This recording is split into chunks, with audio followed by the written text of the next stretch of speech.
Back to back. You probably came here because you know about manifestation. You know about it, and it's taken you on a strange path. I got into this business because I just wanted to make some money. I heard somebody talk about the law of attraction, and man, the places I go. It's really leading you back to yourself because you are the abundant creator of your own reality. Your baseline is abundance. How do I know this? Look at a kid. Confidence is the default setting. Fear is a learned behavior. Because, and this is where frustration and friction comes in, because we grew up with the breadth and depth of psychology, understanding the interworkings of how the mind works and how it relates to the body, that obviously I can point to something and say, that's not right.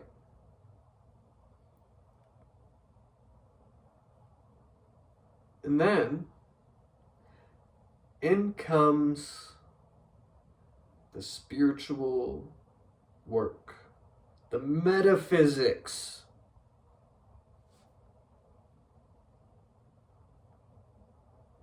The actual practical application, expression, movement, things that you do.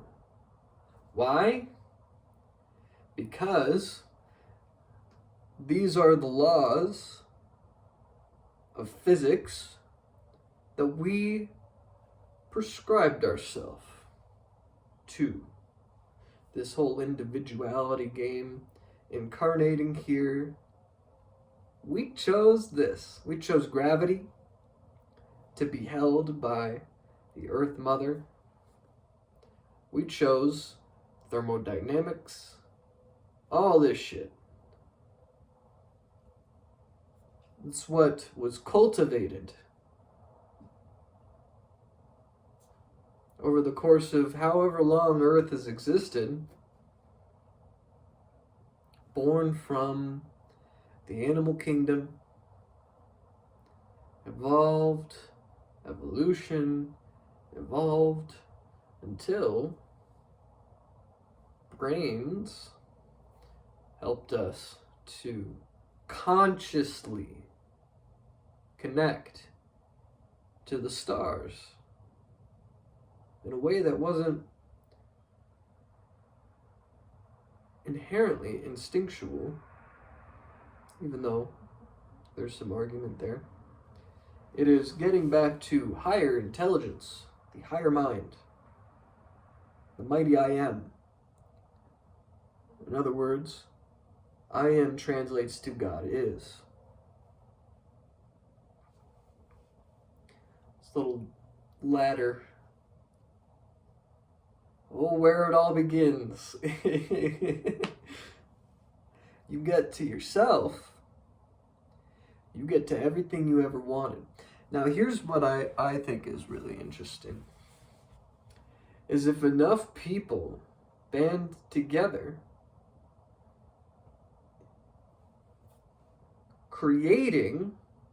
cultivating a community of just things working. Like, oh yeah. I completely respect whatever you got going on there. I know whatever you got going on there is you acting in complete alignment with yourself, the law of one, and that is in alignment with whatever I have. I don't need to argue this. I know that this is serving everybody. That's serving me. Even if it might antagonize me a little bit, that's still serving me. Oh, you taught me a lesson. Thank you. Oh shit, I fucked up. Thank you for teaching me that lesson. I needed that opportunity to make a mistake. Because my lesson was I couldn't let myself do that before. My perfectionist mind just couldn't handle it. That little bump on the road, I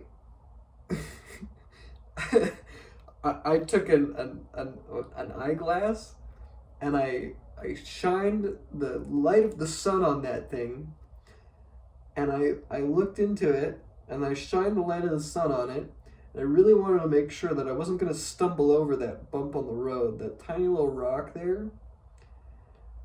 And I'm like, okay, it's just a rock. That's not going to fuck with me.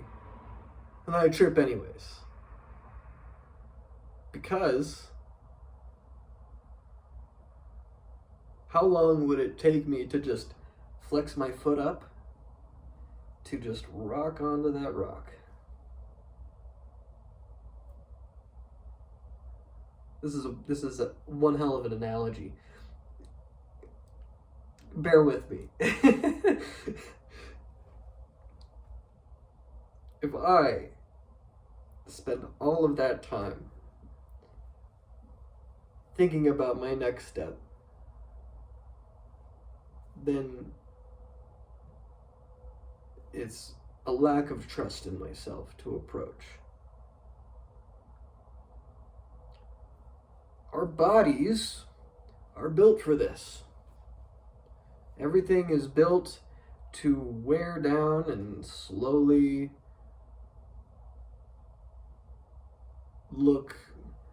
I don't know, this room looks like chipped away. There's paint that's been taken out of the walls just from existing and living in it. You could call those mistakes, or you could call that just a part of being alive. I mean, I look at graffiti in a city, I don't look at that as a mistake. I look at that as, oh, there was something happening that this needed to be seen by everybody. It couldn't be kept down or buried anymore. It needed an outlet, some way that it could express itself. Back to the original point. The way that we're born and then taught fear, separateness, whatever else,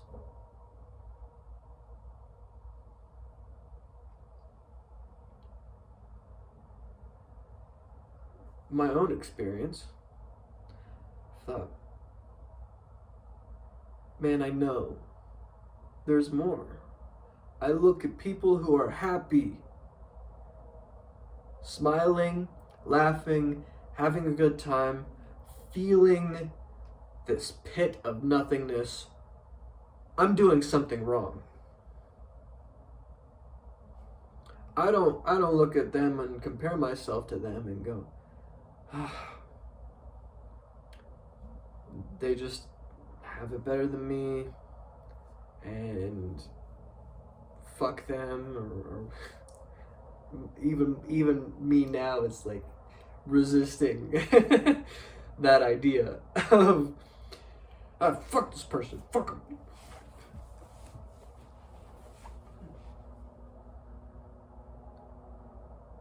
When I take responsibility, when I have taken responsibility, respecting my own journey here, and however many times I beat myself up for not doing enough, part of taking responsibility, knowing I could do more, knowing that I'm more than this, than whatever this suffocating feeling is.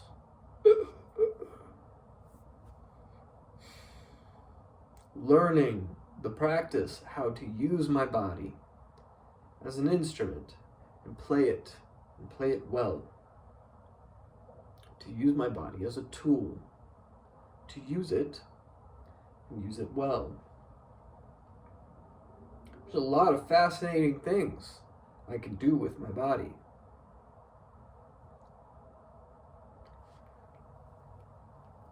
Everything I learned, and I learned it.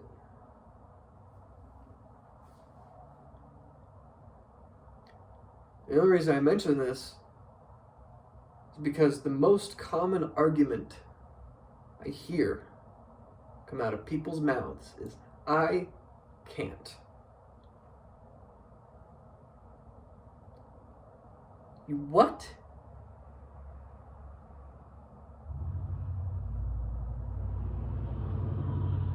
What if a fish never said, I can see? It was never born with eyes, just living as little microorganisms,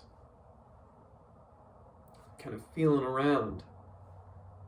What if an atom never said, I can feel? What is this sensory? What has it led to?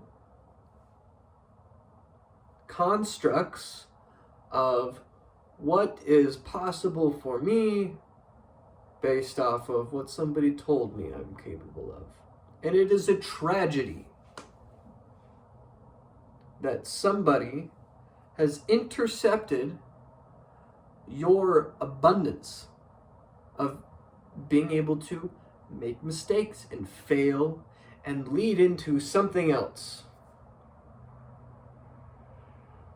That there's more friction preventing you. I can't. It's so hard. That's not you. That's the projection of the old generation, old habits that are dying hard, generational curses, people projecting whatever was in the past onto you, and that being a lesson. Now, there's a lot of people coming to this abundance, saying, oh, I can if I just put myself in a position to say I can. And that creating so much conflict, all this bickering and fighting and all this interworkingness, conflict with the things that we don't want anymore. The inner battle, the outer battle, same thing. Some more intimate here, some more intimate here.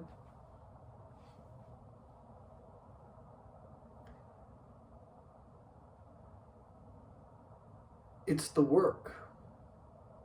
It's only work because we gave ourselves that work. I want a better life. Okay. You gotta spend some time on everything that is hampering you from living a better life. Okay, I can do that. It's halfway through February, the time I'm recording this. And I think it's interesting that there are a lot of cultural things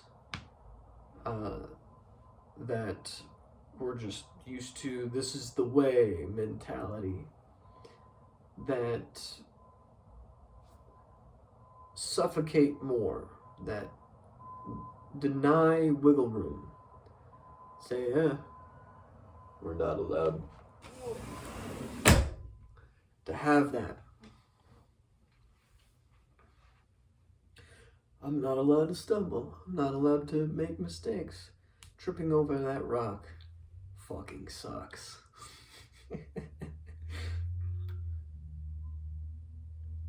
That That made me lose my track of thought. Let me get it back. Stay with me. I'm stumbling.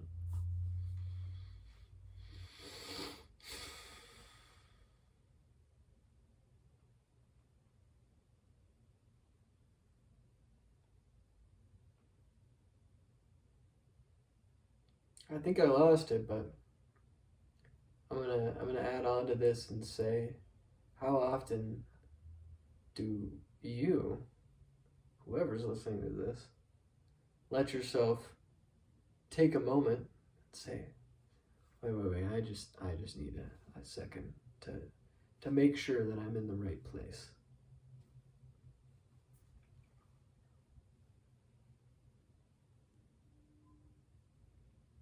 I don't see that too much. Some people I do. A lot of intricate kink culture of all places. Polyamorous crowds, polycules, where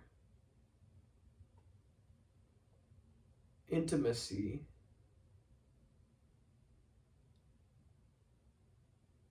has a workaround, and it is communication. Ooh. So this thought is what the culture is leading into. What it is, what it's becoming, is this removal. That's not a good word. This growing up beyond whatever dream fantasy couple monogamy looks like. My teenage dream is to get married at 25, because 24 was too soon.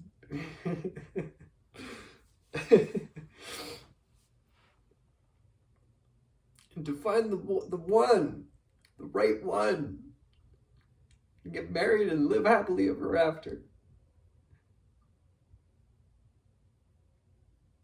Some people it's 30. I don't even want to think about having kids until I'm 30. Whoa. There's enough people as is. I could adopt right now and have all of those years come right back. I could have had a kid at 22. I could have had a kid at 16. Holy shit! I've known some people who have had those scares. Or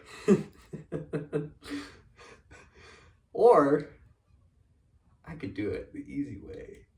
I could be 28 right now and adopt a 16-year-old.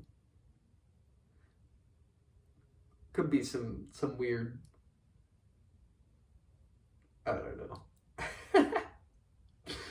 a lot of stigmas are coming up in my brain. What if this? What if they're just a pedophile and they're adopting and they pick the 16-year-old and ooh, that's a dark thought. Holy shit, I shouldn't mention that.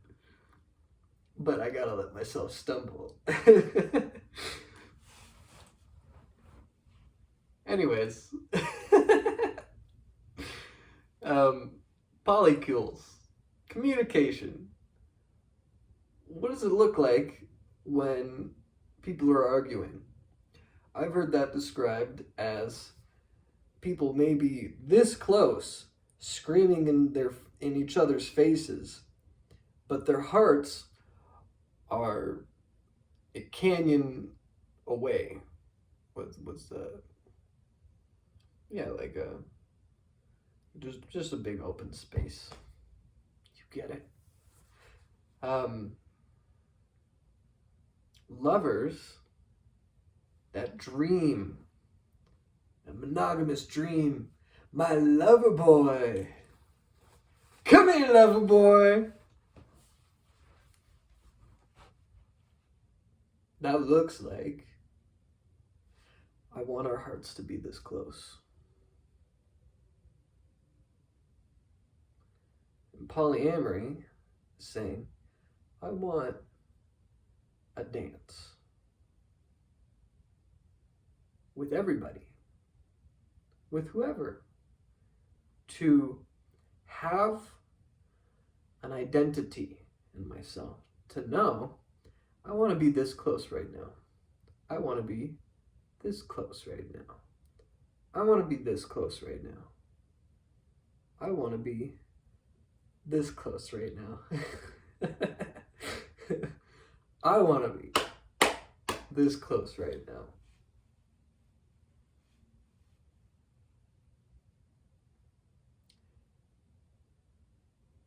And for the people who have that learned fear growing up, only knowing people whose hearts are this far away, and seeing them this close, and thinking that intimacy looks like this. Looks like this.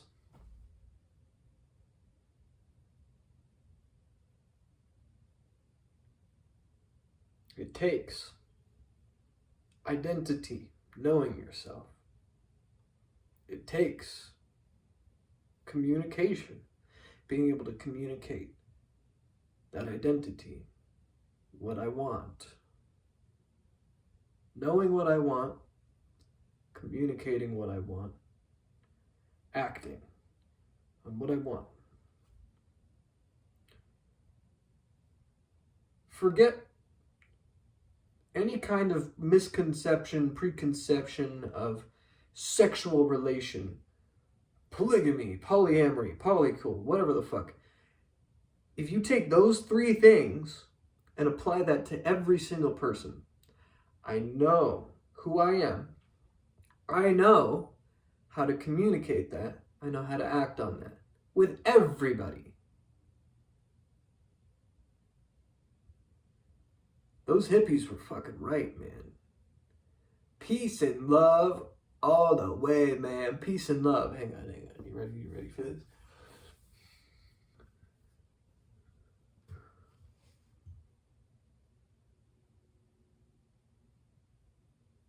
I think I figured it out, man.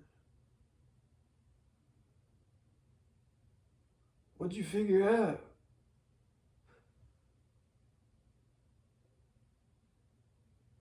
I think I'm just love.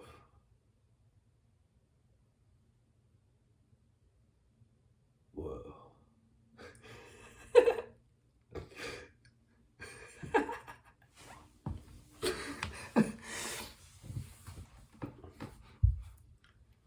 Love everybody means love yourself.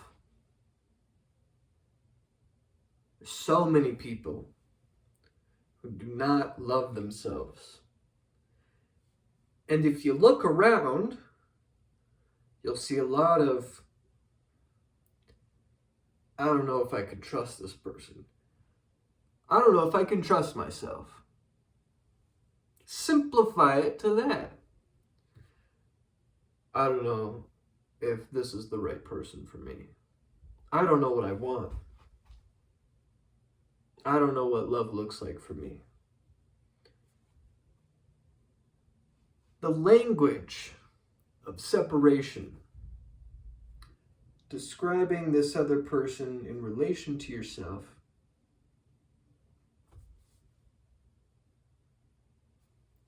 cut it out.